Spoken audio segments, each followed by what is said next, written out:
Hello friends, എല്ലാവർക്കും നമ്മുടെ സാന്ത്വനം 2-ൻ്റെ ഇനി വരാനിരിക്കുന്ന ഒരു എപ്പിസോഡ് വിശേഷത്തിലോട്ട് സ്വാഗതം. അപ്പം നമ്മൾ കഴിഞ്ഞ ദിവസം കണ്ടായിരുന്നല്ലേ നമ്മുടെ ദേവിയെ എല്ലാവരും കൂടെ ഒറ്റപ്പെടുത്തി നമ്മുടെ ദേവി ചങ്ക് പൊട്ടിയിരിക്കുന്ന ഒരവസ്ഥയാണ്. പക്ഷേ തൻ്റെ മകൻ്റെ ജീവിതം, തൻ്റെ ആനന്ദിൻ്റെ ജീവിതം ഈ ഒരു രീതിയിലാക്കിയ വെറും ഒരു അങ്ങനത്തെ ഒരു രീതിയിൽ ദേവിയെ കണ്ടിട്ട് ഗോമതിയും ബാലനും ഒക്കെ ഒറ്റപ്പെടുത്തേനെ കേട്ടോ. അപ്പം എന്ത് ചെയ്യണം അല്ലെങ്കിൽ എന്ത് പറയണമെന്നുള്ളൊരു തീരുമാനം എടുക്കാൻ പറ്റില്ല. കാരണം തൻ്റെ മകൻ്റെ ജീവിതം ഈ ഒരുത്തി കാരണം, ഈ എവളുടെ കുടുംബം അച്ഛനും അമ്മയും ചേർന്ന് എൻ്റെ മകൻ്റെ ജീവിതം ഇല്ലാണ്ടാക്കിയ ഗോമതിക്ക് ഇതൊക്കെ കണ്ടിട്ട് മാനസിക നില തന്നെ തെറ്റിപ്പോണ ഒരവസ്ഥയാണ്. അങ്ങനെ ആദ്യമായിട്ട് ഇതുവരെ ബാലൻ്റെ അടുത്ത് ആ ഒരു രീതിയിൽ ഗോമതി ഒരു എതിർത്തോ അല്ലെങ്കിൽ ആ ഒരു ഇതുള്ള രീതിയിലൊന്നും ഗോമതി സംസാരിച്ചില്ല. പക്ഷേ ആനന്ദിന് ബാലൻ കൊണ്ടുവന്ന ഒരു വിവാഹാലോചനയാണ് ദേവിയായിട്ടുള്ളത്. ഈ കല്യാണം ഒന്ന് തിരക്ക കൂടെ ചെയ്യാണ്ട് ബാലേട്ടൻ എന്തിനീ കൊടുഞ്ചതി ചെയ്തു എന്നുള്ള രീതിയിൽ ഗോമതി കുറേ മോശമായിട്ട് തന്നെ ബാലൻ്റെ അടുത്ത് ബാലനെ മാനസികമായിട്ട് ഉലയ്ക്കുന്ന രീതിയിൽ തന്നെ കുറേ ചോദിക്കുകയാണ്. എൻ്റെ മോൻ്റെ കൂടെ ഞങ്ങളുടെ കുടുംബം ബാലേട്ടനല്ലേ എല്ലാ കാര്യങ്ങൾക്കും ഒരു തീരുമാനം എടുക്കുന്നത്, എന്നിട്ട് ആ ബാലേട്ടൻ തന്നെയാണോ എൻ്റെ മകൻ്റെ ജീവിതം ഈ മാതിരി തേച്ച് തുന്നം പാടിച്ചത് എന്നൊക്കെയുള്ള രീതിയിൽ നമ്മുടെ ഗോമതി ഭയങ്കരമായിട്ട് സംസാരിക്കുന്നുണ്ട് കേട്ടോ. അപ്പോൾ ഇതേ സമയം നമ്മൾ ഇന്നത്തെ എപ്പിസോഡിൽ കാണുന്നുണ്ട് നമ്മുടെ മീനുവും മിത്രയും കൂടെ ചേർന്നിട്ട് ദേവിയുടെ അടുത്ത് ഈ കാര്യങ്ങളൊക്കെ ചോദിക്കണം, എന്താണ് ജീവിതത്തിൽ സംഭവിച്ചതെന്നൊക്കെ ഉള്ളത്. അപ്പോൾ ദേവി പേടിച്ച് വിറച്ച രീതിയിൽ തൻ്റെ ജീവിതത്തിലെ ആ അനുഭവം ഭയങ്കര വികാരത്തോടു കൂടെ തന്നെ വിഷമിച്ചുകൊണ്ട് അവരുടെ അടുത്ത് പറയുന്നുണ്ട്. എൻ്റെ അച്ഛനും അമ്മയും തന്നെയാണ് എൻ്റെ ജീവിതം ഈ രീതിയിലാക്കിയെന്നും തനിക്ക് തുടക്കം മുതൽ ഈ കാര്യം വേണ്ടെന്ന് ആവർത്തിച്ച് ഈ കല്യാണം വേണ്ട എന്ന് പറഞ്ഞിട്ടും താൻ മുതിർന്ന മൂത്ത ആളായ താൻ നിന്ന തൻ്റെ അനിയത്തിയായ വിദ്യയുടെ ഒന്നും കല്യാണം നടക്കില്ല എന്നും പറഞ്ഞ് ഇതൊക്കെ അങ്ങ് പിന്നീട് ശരിയായി പൊക്കോളും, കുട്ടികളൊക്കെ ആയാൽ ശരിയായി പോകും, മോള് അഡ്ജസ്റ്റ് ചെയ്ത് നിന്നാൽ മതിയെന്നും പറഞ്ഞ് ഓരോ കള്ളത്തരം തന്നെ കൊണ്ട് പറയിപ്പിച്ച് ഒടുവിൽ മൊത്തത്തിൽ കള്ളത്തരത്തിൻ്റെ ഒരു പടവ് തന്നെ നമ്മുടെ ദേവിക്ക് കെട്ടേണ്ടി വരികയാണ് ആനന്ദിൻ്റെയും ദേവമംഗലം കുടുംബക്കാരുടെ മുന്നിൽ. പക്ഷെ ഞാൻ ഒരു കാര്യം മീനു മിത്രയും നിങ്ങളോട് പറയാം, എൻ്റെ മനസ്സുകൊണ്ട് ഞാൻ നിങ്ങളെ സ്നേഹിച്ചിട്ടുണ്ട്, ആ സ്നേഹത്തിൽ ഒരു കാപട്യവും ഇല്ല എന്നുള്ളത് വിങ്ങി പൊട്ടിക്കൊണ്ട് തന്നെ നമ്മുടെ ദേവി അവരോട് പറയണ്. അപ്പം നമ്മുടെ മിത്രയും മീനുവും പറയുന്നുണ്ട്, ദേവേട്ടത്തി എന്തായാലും ഒരു കാര്യം ഞങ്ങൾ പറയാം, ദേവേട്ടത്തിനെ ഈ വീട്ടിൽ നിന്ന് വിടില്ല ഞങ്ങൾ, അതിനുവേണ്ടി ഞങ്ങൾ എത്ര പറ്റുന്നിടത്തോളം ഞങ്ങൾ ശ്രമിച്ച് നിൽക്കും എന്നുള്ളത് ഇങ്ങനെ പറയണേ. ദേവിയേട്ടത്തി സമാധാനപ്പെടുക. പക്ഷേ ദേവിയേട്ടത്തിക്ക് അറിയാലോ ആനന്ദേട്ടന് ദേവിയേട്ടത്തി എന്ത് ഇഷ്ടമായിരുന്നു എന്നുള്ളത്. നിങ്ങളെ കല്യാണം കഴിഞ്ഞ സമയത്തൊക്കെ ആണെങ്കിലും പൊന്നുപോലെ ദേവിയേട്ടത്തിന് ആനന്ദേട്ടൻ സ്നേഹിച്ചത്. ആ സ്നേഹിച്ച സമയത്താണെങ്കിലും ഈ കാര്യങ്ങളൊക്കെ ദേവിയേട്ടത്തിക്ക് ആനന്ദേട്ടനോടൊന്ന് മനസ്സ് തുറന്ന് പറയാമായിരുന്നു എന്നൊക്കെ അവർ ചോദിക്കുകയാണ്. അപ്പം ഇത്ര പറയുന്നുണ്ട്, എത്ര പ്രാവശ്യം ദേവിയേട്ടത്തെ ഞങ്ങൾ ചോദിച്ചത്, കാരണം നിങ്ങൾ തമ്മിൽ എന്തെങ്കിലും മാനസികമായിട്ട് എന്തെങ്കിലും ഒരു അകൽച്ചയുണ്ടോ, കാരണം ഞങ്ങൾക്ക് ചില കാര്യങ്ങളിൽ നിങ്ങൾ തമ്മിൽ എവിടെയോ ഒരു അകലം ഉണ്ട് എന്നുള്ളത് മനസ്സിലായി. പക്ഷെ ആ സമയത്ത് പോലും ദേവിയേട്ടത്തി ഒന്നും ഞങ്ങളോട് വിട്ട് പറയില്ലായിരുന്നു, ഒരു കുഴപ്പവും ഇല്ല എന്ന മട്ടിൽ. അപ്പോഴേ ദേവി പറഞ്ഞു, അതെ എനിക്കറിയില്ല, ഞാൻ നിങ്ങളോടിപ്പം ഇതിനെക്കുറിച്ച് പറയണമെങ്കിലും എങ്ങനെ പറയണം, എവിടെ ഞാൻ പറഞ്ഞു തുടങ്ങും ഇന്ന് ഒരു ഐഡിയ പോലും ഇല്ല കേട്ടോ. അവിടെ ആകെ ഒരു വല്ലാത്ത ബുദ്ധിമുട്ടായിരുന്നു അവർക്ക്, ആകെ എന്ത് ചെയ്യണം എന്നൊക്കെയുള്ളത്. അങ്ങനെ ദേവി ഇവരുടെ അടുത്ത് എല്ലാ കാര്യങ്ങളും മനസ്സറിഞ്ഞ് തുറന്ന് തന്നെ പറയുന്നുണ്ട്. പക്ഷേ മീനും ഇത്രയും ഒരു വാക്ക് കൊടുക്കുന്നുണ്ട്, അതായത് വേറൊന്നുമല്ല, ഒരിക്കലും ഈ വീട്ടിൽ നിന്ന് ദേവിയേട്ടത്തിനെ ഞങ്ങൾ വിടാണ്ട് ഞങ്ങൾ നോക്കും, ദേവിയേട്ടത്തി സമാധാനപ്പെടുന്നൊക്കെ പറയുന്നുണ്ട്. കാരണം മീനുവിനും മിത്രയ്ക്കും സത്യം പറഞ്ഞാൽ ദേവിയുടെ ആ മാനസികാവസ്ഥ എങ്ങനെ ഈ ഒരു ഇതിലോട്ട് വന്ന് അകപ്പെട്ടു, സ്വന്തം അമ്മയും അച്ഛനും തന്നെയാണ് ഇതിനൊക്കെ ഒരു കാരണക്കാര് എന്നുള്ളത് അവർക്ക് മനസ്സിലാവുന്നുണ്ട്. കാരണം എന്ന് വെച്ചാൽ അന്നത്തെ ദേവിയുടെ നിസ്സഹായാവസ്ഥയാണ് ദേവിയെ ഇങ്ങനെ ഒരു കള്ളത്തരത്തിൻ്റെ ഒരു കൊട്ടാരം തന്നെ പണിത് ഈ ഒരു വിവാഹ ബന്ധത്തിലോട്ട് ഏർപ്പെടാനുള്ള കാരണം അവരുടെ നിർബന്ധമാണ്. അപ്പം മീനും ഇത്രയും എന്തായാലും അമ്മയും അച്ഛനെയും, അതായത് അമ്മയും അച്ഛൻ്റെയും മാനസികാവസ്ഥ നമ്മൾ നോക്കണം ദേവിയേട്ടത്തെ. കാരണം അവരെ പെട്ടെന്ന് നമുക്ക് ഉൾക്കൊള്ളാൻ പറ്റില്ല. ഇപ്പം അമ്മയാണെങ്കിലും ആദ്യമായിട്ടാണ് അച്ഛൻ്റെ മുന്നിൽ ഇത്രയും ഇതായിട്ട് ബാലച്ചൻ്റെ മുന്നിൽ ഇത്രയും ദേഷ്യപ്പെട്ടുകൊണ്ട്, കാരണം ആനന്ദേട്ടൻ്റെ ജീവിതം ഇങ്ങനെ ആവുന്നു ഇതായി പോയല്ലോ എന്നുള്ളത് ഓർത്തിട്ട് അമ്മയ്ക്ക് മനസ്സിന് പിടിച്ചു നിർത്താൻ പോലും പറ്റുന്നില്ല. അതുകൊണ്ട് ദേവിയേട്ടത്തെ സമാധാനപ്പെടുന്നൊക്കെ പറയുന്നുണ്ട് കേട്ടോ. ഇതേ സമയം നമ്മുടെ ഗോമതി ഇങ്ങനെ ആലോചിക്കും, ആലോചിക്കുകയാണ്, ഇല്ല എവളെ ഞാൻ വെറുതെ വിടാൻ ഞാൻ ഉദ്ദേശിച്ചിട്ടില്ല. എൻ്റെ കുടുംബം, എൻ്റെ മോൻ്റെ ജീവിതം പട്ടിയെപ്പോലെ ചവിട്ടി അരച്ചിട്ട് അവളെ ഞാൻ വെറുതെ ഞാൻ വിടില്ല എന്നുള്ള തീരുമാനം ഗോമതി എടുക്കുകയാണ് കേട്ടോ. എന്നിട്ട് ഗോമതി നേരെ നമ്മുടെ ഉദയഭാനുവിനെയും നമ്മുടെ ശ്രീകലയൊക്കെ വിളിച്ച് വരുത്തുന്നുണ്ട് തറവാട്ടിലോട്ട്. കള്ളത്തരം പറഞ്ഞാണ് ദേവമംഗലത്തോട്ട് വിളിച്ച് വരുത്തുന്നത് കേട്ടോ. അപ്പോൾ അതിനെക്കുറിച്ചിട്ടൊക്കെ ഇന്നലെ 3 ദിവസമായിട്ട് തന്നെ ഞാനത് എക്സ്പ്ലെയിൻ ചെയ്ത് നമ്മുടെ പ്രൊമോയിൽ പറയുന്നുണ്ട്. അങ്ങനെ ഉദയഭാനും നമ്മുടെ ശ്രീകല എത്തുമ്പോഴേക്കും അവരോട് എല്ലാ കാര്യങ്ങളും ചോദിച്ച് അവരെ നല്ല രീതിയിൽ തന്നെ ആട്ടിപ്പായിക്കും കണക്ക് തന്നെ ഓരോന്ന് എണ്ണി ബാലനും ഗോമതിയും ചോദിക്കുന്നുണ്ട് കേട്ടോ.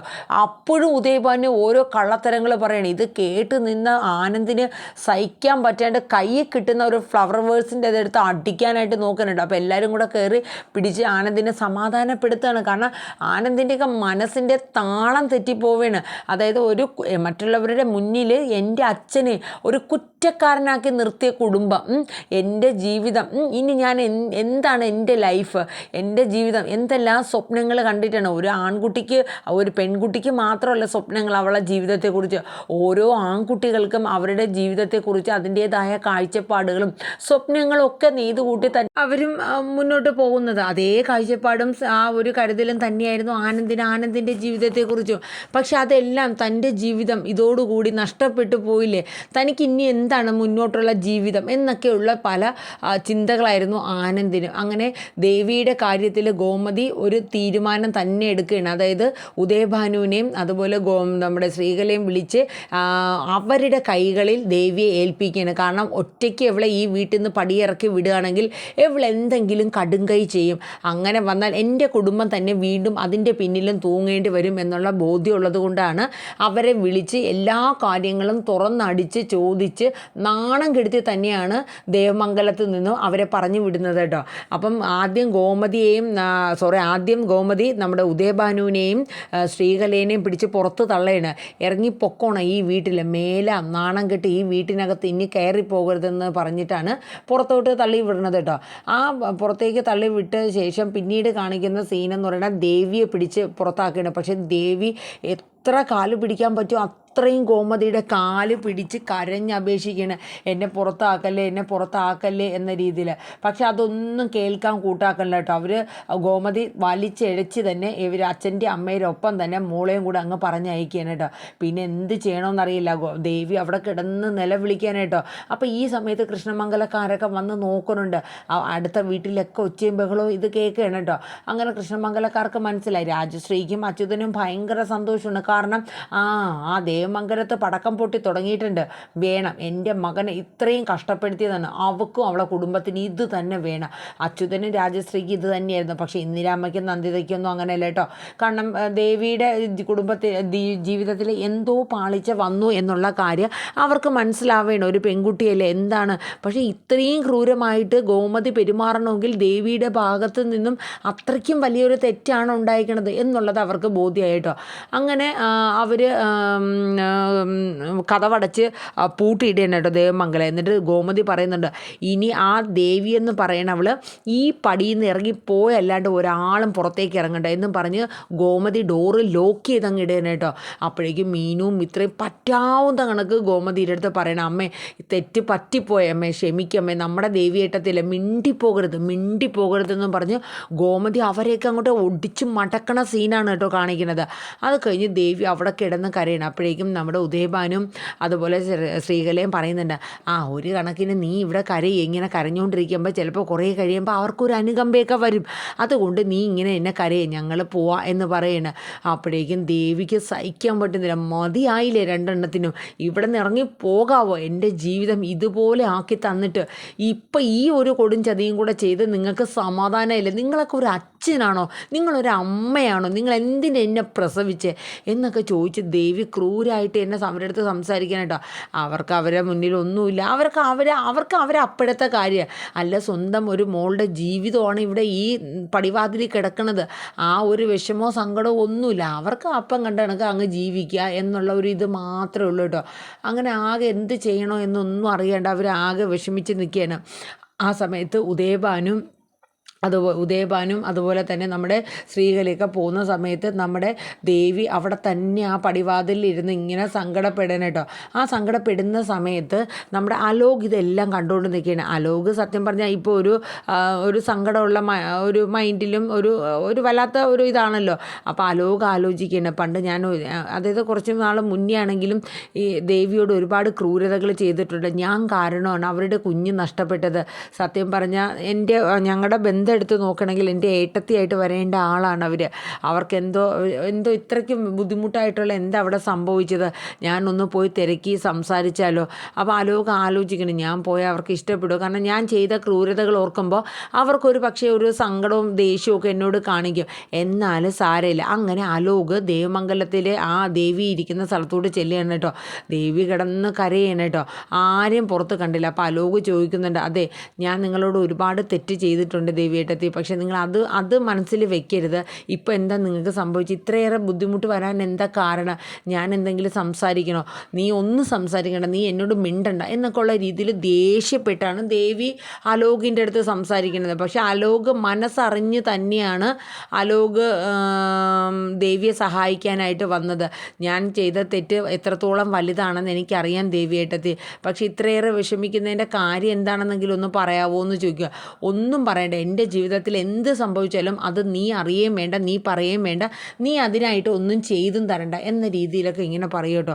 പക്ഷേ ഇതൊക്കെ കേട്ട് കഴിയുമ്പോഴത്തേക്കും അലോകിനും ഭയങ്കര വിഷമമാവേണ്ട. പക്ഷേ എങ്കിലും അലോക് ഇതൊന്നും കണ്ടില്ല കേട്ടില്ല എന്ന രീതിയിൽ തന്നെ ഓരോ കാര്യങ്ങളും സംസാരിക്കാൻ കേട്ടോ. കാരണം എന്ന് വെച്ചാൽ ഒരിക്കലും അലോക് ചെന്നാലും ദേവി തന്നോട് ഒരു അനുകമ്പ കാണിക്കില്ല. അങ്ങനെ അലോക് ദേവിയെ സഹായിക്കാനുള്ള നല്ലൊരു മനസ്സ് കാണിച്ചെങ്കിലും ദേവി അത് തട്ടിക്കളയാൻ കേട്ടോ. അപ്പോൾ ഈ സമയത്ത് നമ്മുടെ ഗോമതിയും അവരൊക്കെ നോക്കുന്നുണ്ട്.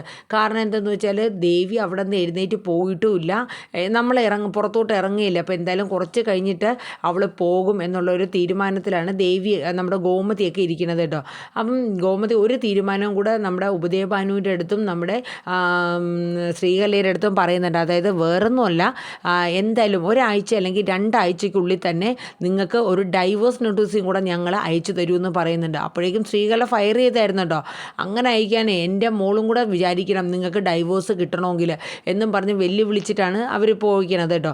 അപ്പോൾ എന്തായാലും ഇനിയിപ്പോൾ ദേവിയുടെ കാര്യത്തിൽ എന്താ തീരുമാനിക്കണേന്നൊന്നും അറിയില്ല. പക്ഷേ എന്തൊക്കെ പറഞ്ഞിരുന്നാലും ബാലൻ്റെയോ ഗോമതിയുടെയോ ആനന്ദിൻ്റെയോ മനസ്സിൽ ദേവിക്ക് ഒരിക്കലും പൊറുക്കാൻ പറ്റില്ല. അവർ പൊറുക്കില്ല, ദേവി ചെയ്ത തെറ്റ് ഒരിക്കലും അവർ പൊറുക്കാൻ പോകുന്നില്ല. പക്ഷേ മീനുവും ഇത്രയും നിന്ന് കഴിഞ്ഞ് ഇനിയിപ്പോൾ ദേവിയുടെ ജീവിതത്തിൽ എന്തെങ്കിലും ഒരു മാറ്റം, ദേവി ഒരു അടുക്കളക്കാരിയായിട്ടെങ്കിലും എന്നെ ഈ വീട്ടിൽ കഴിയാൻ അനുവദിക്കുമോ മീനുവും ഇത്രയെന്നും പറഞ്ഞ് അവരെ കാല് പിടിച്ചായിരുന്നു ദേവി അകത്തുണ്ടായിരുന്നപ്പോൾ കെഞ്ചിയത് കേട്ടോ. അപ്പോൾ അവർ എന്തെങ്കിലുമൊക്കെ സഹായിക്കുക, അല്ലെങ്കിൽ എന്തെങ്കിലും ഞങ്ങൾ ശ്രമിക്കാം ദേവിയേട്ടത്തി സമാധാനപ്പെട് എന്നൊക്കെ ഇങ്ങനെ പറയുന്നുണ്ട് കേട്ടോ. അപ്പോൾ കാര്യങ്ങളൊക്കെ ഏകദേശം ഈ ഒരു രീതിയിലാണ് അവർ സംസാരിക്കുന്നത്. എന്ത് ചെയ്യണമെന്നോ ഒരു പിടുത്തമില്ല. കാരണം ഈ സമയത്ത് എന്തായാലും ഗോമതിയോ ബാലച്ചനെയോ എന്തായാലും ഈ കാര്യവും പറഞ്ഞ് ചെന്ന് സംസാരിക്കാൻ പറ്റില്ല. കാര്യം എന്ന് വെച്ചാൽ അവർ ആ രീതിയിലാണ് ഇടഞ്ഞു നിൽക്കുന്നത്. ദേവിയോട്ടത്തിയോട് ഒരു അനുകമ്പയോ ക്ഷമിക്കാനോ ഉള്ള ഒരു മനസ്സും അവർ കാണിക്കില്ല. അപ്പോൾ എന്തായാലും നമുക്ക് കാത്തിരിക്കാം നമ്മുടെ അലോകിൻ്റെ നമ്മുടെ ആനന്ദിൻ്റെയും ദേവിയുടെ ജീവിതത്തിൽ ഇനി എന്താണ് മാറ്റം വരുന്നത് എന്നേക്കുമായിട്ട് നമ്മുടെ ദേവമംഗലം വിട്ട് പോവുക തന്നെയാണോ ചെയ്യുന്നത്. എന്തായാലും ദേവിയെ പടിയടച്ച് എന്നെ ഗോമതി പുറത്താക്കിയിട്ടുണ്ട്. അപ്പോൾ ഇനിയുള്ള പുതിയ എപ്പിസോഡുകൾ എന്താണെന്ന് നമുക്ക് കാത്തിരുന്ന് തന്നെ കാണാം.